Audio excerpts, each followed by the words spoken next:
Halo, selamat malam pemirsa, selamat datang di iNewsroom. Bersama saya Anisha Dasuki, kami akan membahas berita utama secara mendalam, komprehensif, dan tentunya eksklusif.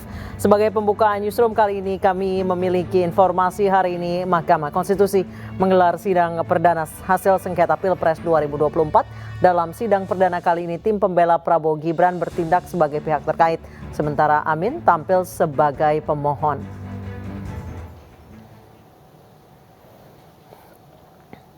Dalam sidang perdana ini, kubu Anies Mohaimin sebagai pemohon menyinggung berbagai persoalan di pemilu 2024. Mereka menilai Pilpres 2024 telah berlangsung secara curang. Salah satu dugaan kecurangan yang disampaikan ialah penggunaan sumber daya kekuasaan untuk memenangkan salah satu calon, termasuk melibatkan pejabat menteri untuk mendukung pasangan Prabowo Gibran. Sementara itu, kubu Prabowo Gibran menilai paparan Anies Mohaimin dalam sidang sengketa Pilpres 2024 lebih banyak diisi narasi dan asumsi. Ketua Tim Hukum Prabowo Gibran, Yusril Iza Mahendra, menjelaskan narasi bukan termasuk bukti dalam persidangan. Yusril menyatakan kubunya akan menjawab seluruh yang disampaikan tim Amin pada esok hari.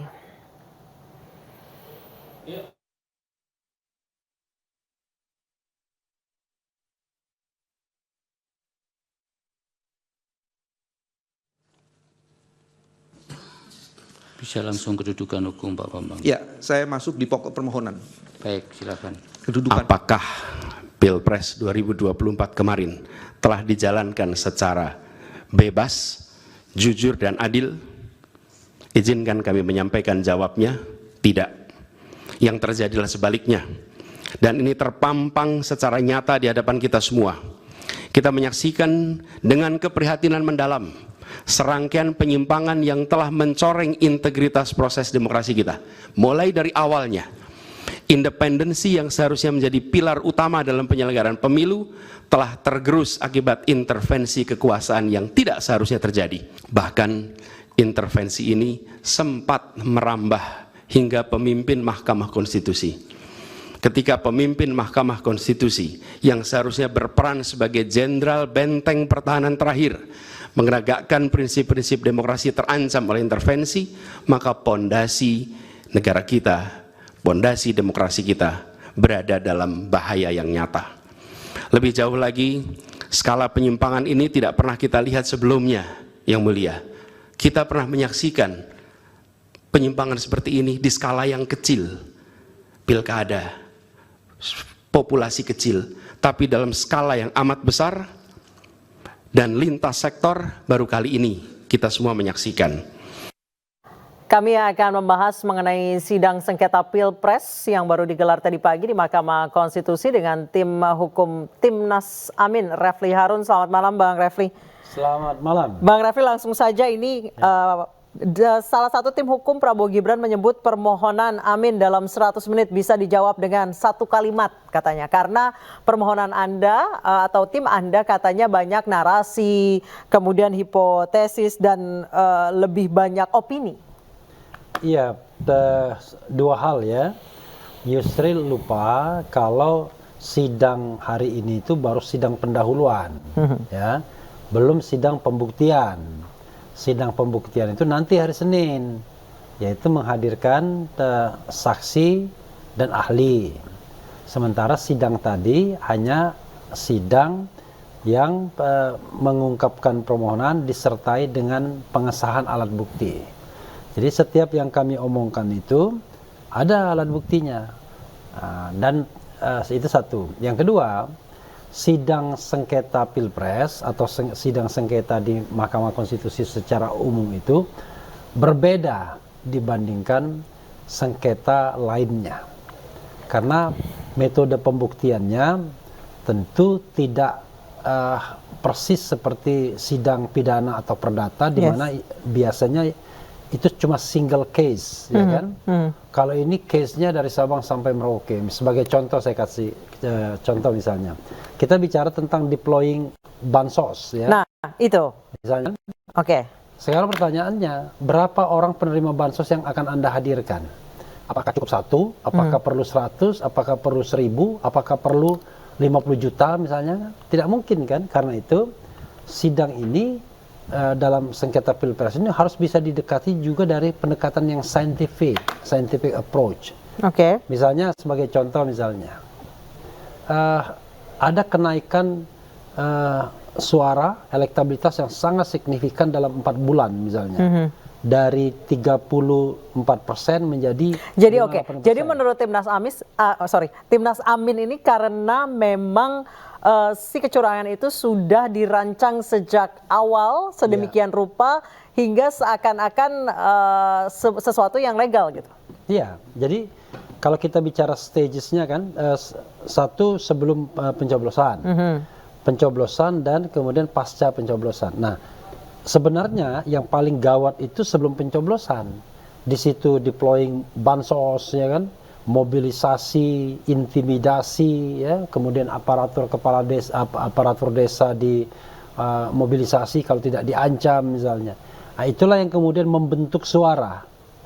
Nah, karena itulah kita tidak mempermasalahkan jumlah suaranya, karena kita menganggap bahwa suara itu muncul terjadi karena kecurangan yang berskala masif tersebut. Nah, kalau kita bicara tentang kecurangan yang berskala masif, mau berapa kontainer kita sampaikan bukti. Bang Refli, ada satu lagi kepercayaan diri yang dimunculkan oleh tim kuasa hukum Prabowo Gibran, salah satunya dengan mengatakan bahwa permohonan yang tim Amin ajukan itu bahkan 90%-nya hanya bicara soal bansos katanya. Ya, dia kalau begitu dia tidak baca permohonannya, ya kan? Karena ada 11 argumen yang terkait dengan hal-hal yang sifatnya kualitatif, terutama keterkaitan Presiden Jokowi dalam pemenangan paslon 02, dan ada 8 poin yang terkait dengan proses berpemilu, ya, ketika mulai dari pencoblosan sampai penghitungan suara. Nah, 11 itu justru kita memulai dengan hal yang paling substantif, yaitu ketika Gibran Rakabuming Raka ikut dalam gelanggang pertarungan. Dan disitulah tidak adilnya, ya, pilpres, karena Jokowi kemudian menjadi pihak bukan lagi sebagai pihak yang mendorong, tapi sudah menjadi pihak yang di depan, menjadi ketua tim pemenangan paslon 02, kan begitu. Nah, Bang Refli, tanggapan Anda soal kepercayaan diri Timnas Prabowo Gibran yang mengatakan tadi 100 menit bisa dijawab satu kalimat. Terus bahkan ada yang mengatakan bahwa ini adalah contoh surat permohonan paling mengambang. Tanggapan Anda atas segitu pedenya menang? Enggak, saya tanya sama dia, coba berani nggak dia bilang jawab satu kalimat itu? Kan nggak mungkin. Nanti coba kita lihat besok, ya kan? Apakah dia akan jawab dengan satu kalimat? Kedua, apakah dia akan menjawab dengan ringan? Ya, buktinya tadi Prof Yusril ketika sidang mau digabungkan, dia menganggap bahwa dia masih butuh waktu untuk menjawab 03 juga. Apa karena nggak mau merasa dikeroyok, Bang Refli? Enggak, masalahnya adalah ada 2 sidang. Ya. Nah, 2 sidang itu kan dia harus jawab.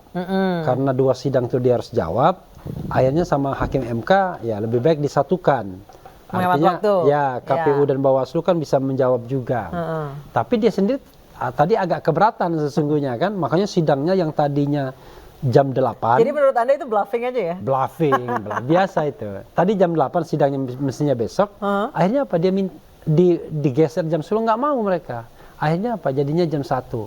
Itu menunjukkan bahwa mereka butuh waktu untuk menjawab, paling tidak nyolong waktu dari dari pagi sampai siang.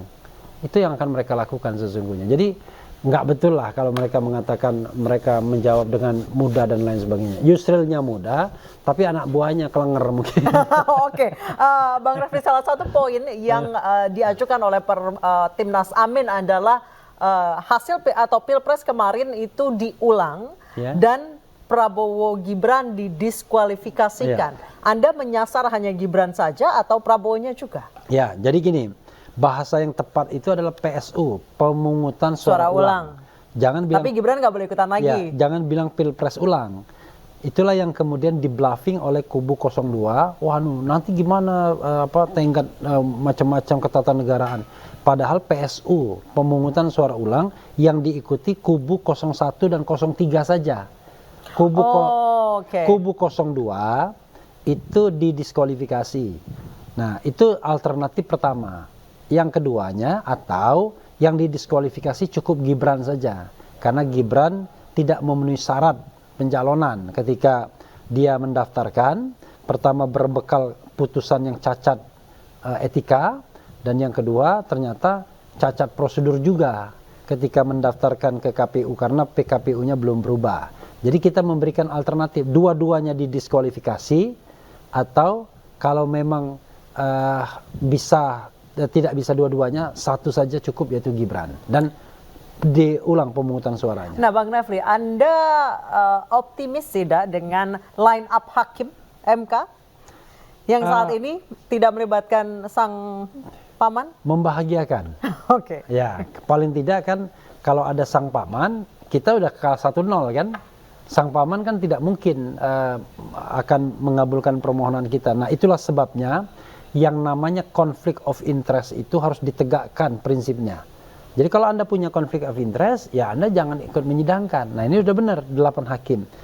Kalau posisinya nanti 4-4 sih, ya misalnya 4-4, maka yang ada ketuanya itu sebagai putusan yang dimenangkan. Jadi kita berharap bahwa dengan misalnya dukungan ketua, wakil ketua, hakim senior misalnya, dan satu hakim baru, mudah-mudahan bisa menang kita, kan begitu. Oke, nah Gitu. tadi Bambang Wijayanto sempat memutar video. Saya di rumah kurang bisa menangkap jelas isi videonya itu apa. Kemudian sempat dihentikan walaupun akhirnya dilanjutkan kembali. Sebenarnya ada perdebatan apa di ruang sidang? Kenapa sampai dihentikan video itu, Bang Refli? Iya, kalau kita misalnya bicara sekedar omon-omon, misalnya soal Presiden Jokowi dan lain sebagainya, kan biasanya sense kita kan tidak tergerak kalau misalnya yang adalah semua indera kita. Begitu di audio visualkan, ketika Jokowi ngomong apa ya di bandara. Oh, jadi itu isinya adalah kompilasi? Iya, kompilasi. Nah, begitu langsung dek. Kan mungkin ada yang hatinya sangat lekat dengan Presiden Jokowi, langsung waduh jangan dong ini, kan misalnya begitu. Nah, padahal itu adalah bagian dari posita kita atau argumen permohonan kita.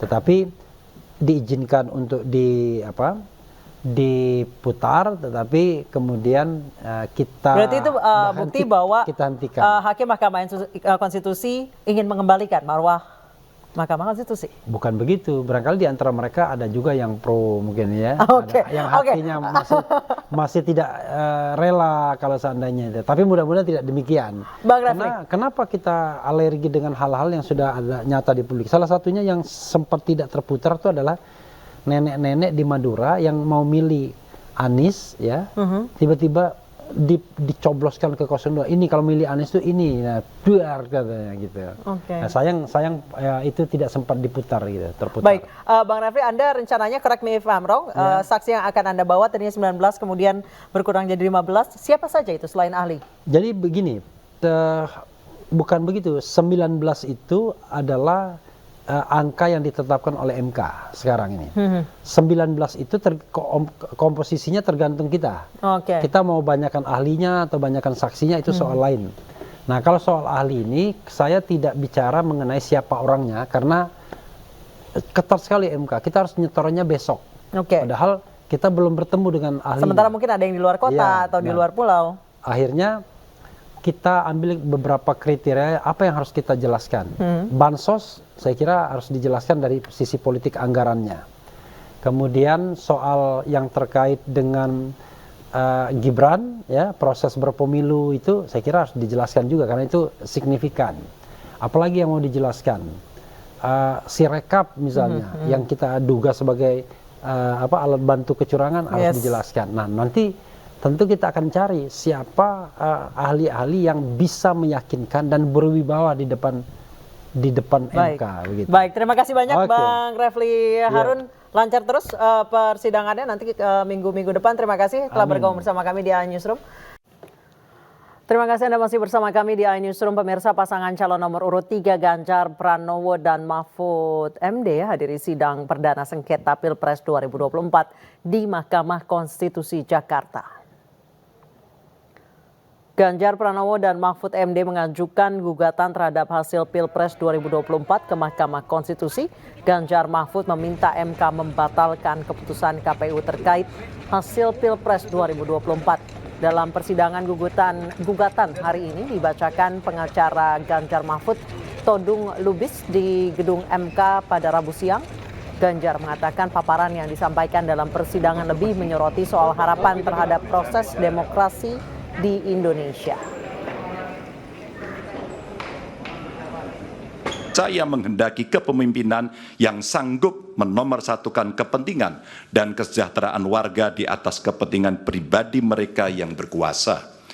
Kita telah menjadi saksi bahwa pada satu titik dalam perjalanan bangsa ini, seluruh warga negara pernah dipersatukan oleh semangat yang sama untuk melakukan reformasi. Untuk apa? Untuk memperjuangkan hal yang sangat esensial bagi kehidupan berbangsa dan bernegara. Untuk mengkoreksi pemerintahan yang saat itu kita anggap melenceng, membelenggu kebebasan warga, menebar ketakutan, dan menjauhkan negara ini dari cita-cita luhurnya. Dan kita tahu bahwa reformasi bukanlah sesuatu yang kita dapatkan cuma-cuma. Saudara-saudara kita, kerabat kita, dan sahabat kita menjadi korban. Dan kita harus rela kehilangan mereka selamanya. Mereka mengikhlaskan hidup mereka agar negara ini benar-benar dijalankan dengan rasa hormat yang setinggi-tingginya kepada seluruh warga negara oleh pemerintahan yang mampu memikul amanat proklamasi. Hanya setelah reformasi kita bisa menikmati kebebasan menyuarakan pendapat. Hanya setelah reformasi kita menikmati demokrasi yang lebih bebas dan terbuka. Hanya setelah reformasi seluruh warga negara mendapatkan hak mereka untuk memilih pemimpin yang mereka percayai. Dan hanya setelah reformasi kita bisa menegaskan aturan bahwa periode kepemimpinan harus dibatasi. Karena itu kita akan selalu menghormati mereka yang telah merelakan hidup demi memperjuangkan reformasi. Pertama, Mahkamah Konstitusi itu pernah berjaya, dihargai orang karena bisa membangun demokrasi yang hampir tenggelam, bisa menyelesaikan kecurangan-kecurangan di dalam pemilu, sehingga menjadi tempat ujian bukan hanya dari dunia ilmu pengetahuan tetapi juga dari praktisi hukum dan pengadilan dari berbagai negara. Oleh sebab itu masalahnya yang kedua, Mahkamah Konstitusi sekarang ini berani apa enggak, mau apa tidak mengembalikan marwah Mahkamah Konstitusi dengan menjaga demokrasi dan konstitusi kita. Karena sungguh bahaya masa depan bangsa ini kalau kemudian timbul persepsi bahwa yang bisa memenangkan pemilu itu hanya orang yang punya kekuasaan, yang berkolaborasi dengan orang yang punya uang. Mundur peradaban kita kalau Mahkamah Konstitusi tidak mau meraih kembali. Mengapa melakukan permohonan PHPU padahal perolehan suaranya begitu jomplang, 40%. Tapi Pak Mahfud dan Pak Ganjar sudah mengatakan ini bukan soal kalah menang. Ini persoalan demokrasi, bagaimana kita menyelamatkan demokrasi, bagaimana kita menyelamatkan republik. Satu suara pun itu harus dihormati. Kedaulatan rakyat itu adalah kunci buat semua proses pemilu dan pilpres. Kita tidak boleh menafikan bahwa banyak suara-suara yang dikorbankan, banyak suara-suara yang tidak mendapat kesempatan untuk dihitung, atau banyak juga suara yang digelembungkan.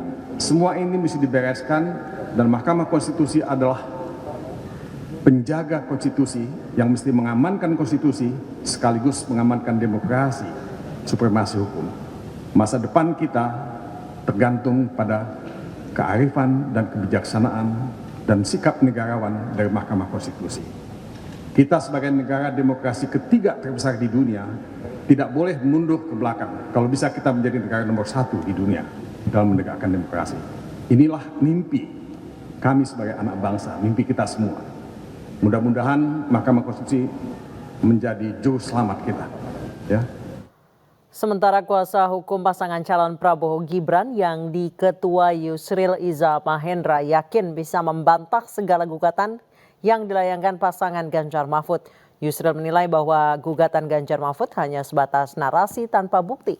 Yusril juga percaya diri jika Mahkamah Konstitusi akan menolak tuntutan pemungutan suara ulang Pilpres serta menolak didiskualifikasikannya pasangan Prabowo Gibran. Kami dapat mengatakan bahwa permohonan ini sebenarnya lebih banyak narasi seperti yang awal tadi dan sedikit sekali bukti-bukti yang dikemukakan dan sifatnya itu adalah kualitatif. Yang ujung-ujungnya adalah meminta supaya memohon kepada Mahkamah Konstitusi supaya mendiskualifikasi pasangan calon nomor urut 2. Dalam hal ini adalah pihak yang memberikan kuasa hukum kepada kami, Pak Prabowo Subianto dan Pak Gibran Rakabuming Raka, dan kemudian mereka menghendaki supaya dilakukan pemungutan suara ulang tanpa mengikut sertakan Pak Prabowo dan Pak Gibran, lalu hanya Pak Ganjar, Pak Mahfud berhadapan dengan Pak Anies dan Pak Muhaimin Iskandar. Dalam sejarah pemilu kita maupun peraturan perundang-undangan kita belum pernah ada dan tidak ada aturannya bahwa pemilihan presiden dan wakil presiden itu dapat dilakukan pemungutan suara ulang secara menyeluruh. Contoh-contoh yang disebutkan dalam permohonan tadi bahwa MK pernah mendiskualifikasi itu, mendiskualifikasi ini, seluruhnya adalah diskualifikasi terhadap pilkada. Sudah berapa kali MK memeriksa, memutus perkara PHPU, pemilihan presiden dan wakil presiden, belum pernah sekalipun Mahkamah Konstitusi membatalkan seluruhnya dan kemudian melakukan pilpres ulang untuk kedua kalinya. Jadi itu akan kami bantah nanti dalam keterangan yang akan kami sampaikan besok. Pada prinsipnya kami mengatakan bahwa narasi yang dikemukakan lebih banyak merupakan satu pandangan, satu pendapat, ya, mengutip banyak pandangan-pandangan ahli dari buku-buku yang barang tentu akan kami jawab, tapi juga akan dikonter oleh ahli yang akan kami hadirkan dalam persidangan-persidangan berikutnya.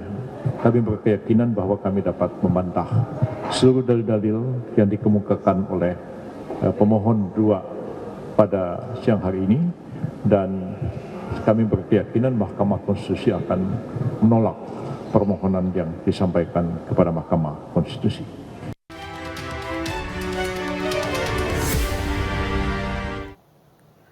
Pemirsa, aksi unjuk rasa yang digelar oleh 2 kelompok massa di kawasan Patung Kuda Jakarta ricuh. Kericuan bermula karena salah satu pendukung terprovokasi dengan ejekan yang dilontarkan kubu lawan.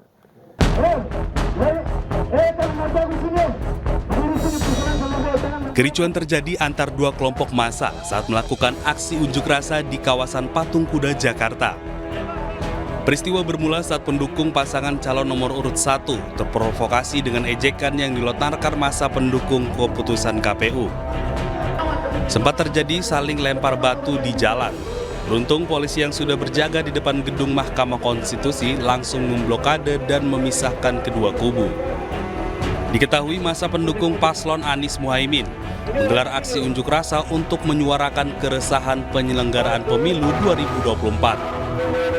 Dalam aksinya, massa menolak hasil pemilu yang dinilai syarat kecurangan, serta menuntut pasangan Prabowo Gibran didiskualifikasi.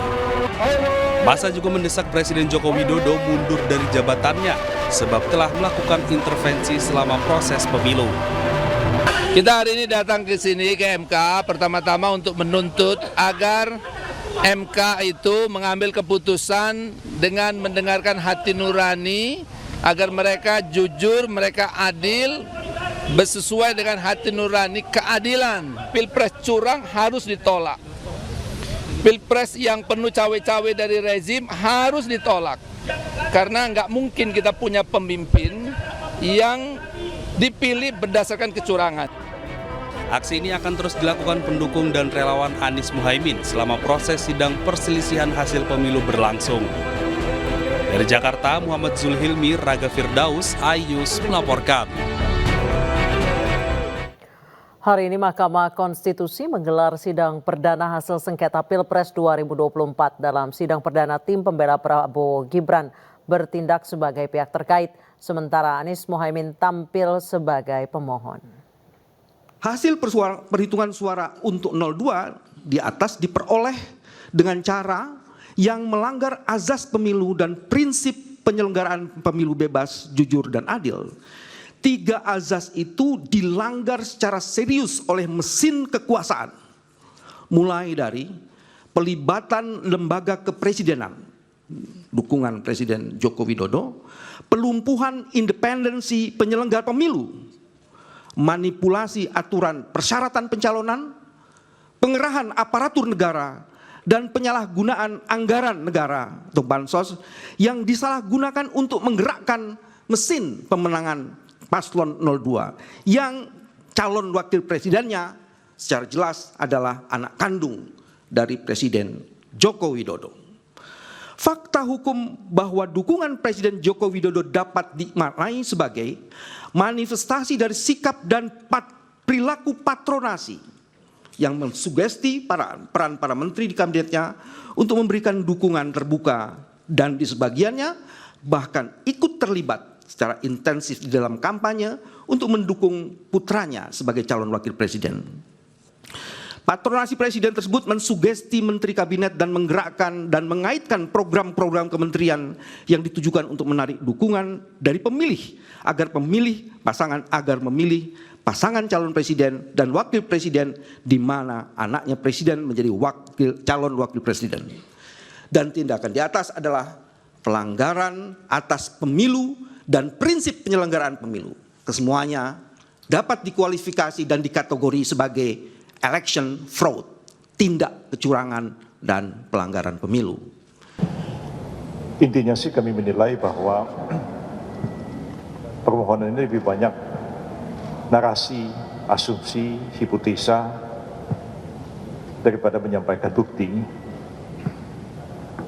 Dan saya baru dengar dari Pak Kaligis tadi pagi, dia bilang narasi itu bukan bukti. Begitu juga asumsi itu bukan bukti, sesuatu yang harus dibuktikan.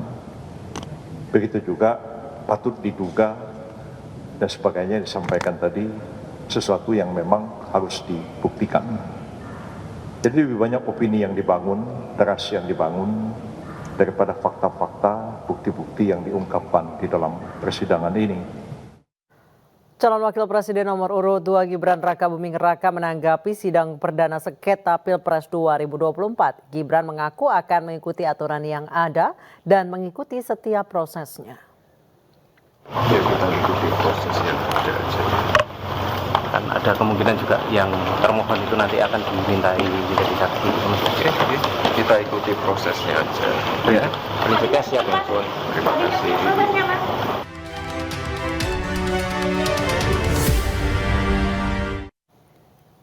Terima kasih Anda masih bersama kami di iNewsroom. Pemirsa, kecelakaan beruntun 7 kendaraan terjadi di pintu tol Halim Utama Jakarta Rabu pagi. Dari penjelasan Dirlantas Polda Metro Jaya, sopir truk melaju kencang tanpa mengerem kendaraan hingga menyebabkan kecelakaan beruntun.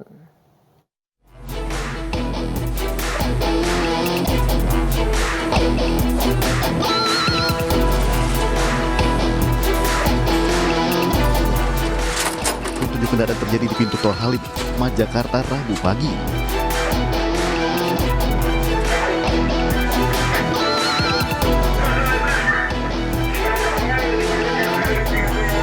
Dalam rekaman kamera pengawas, truk bermuatan sofa melaju dengan kecepatan kencang sehingga menabrak sejumlah mobil di depannya yang tengah antri di pintu tol. Akibatnya 6 kendaraan ringsek, 4 orang korban yang menderita luka segera dilarikan ke Rumah Sakit UKI Cawang, Jakarta Timur. Dari keempat korban tersebut, 1 diantaranya adalah sopir truk yang menjadi terduga pelaku kecelakaan. Korban di sini ada 4. Ada 4. Korban ada 4, semua kondisinya stabil dan tidak mengkhawatirkan. Ada 4, salah satunya tersangka ada di sini juga, dugaan tersangka ada di sini. Polisi menyebut supir truk tidak mengerem kendaraannya hingga menyebabkan kecelakaan beruntun. sampai dengan mendekati pintu tol ini dia memacu kendaraannya dengan kencang. Dan di tol gerbang Halim Tol ini ada antrian. Sehingga dia menerobos, sehingga mendorong kendaraan pickup sampai dengan terlempar ke gardu 5. Polisi menggelar olah tempat kejadian perkara di lokasi kejadian. Berdasarkan hasil olah TKP, ada 5 titik kejadian dalam kecelakaan ini.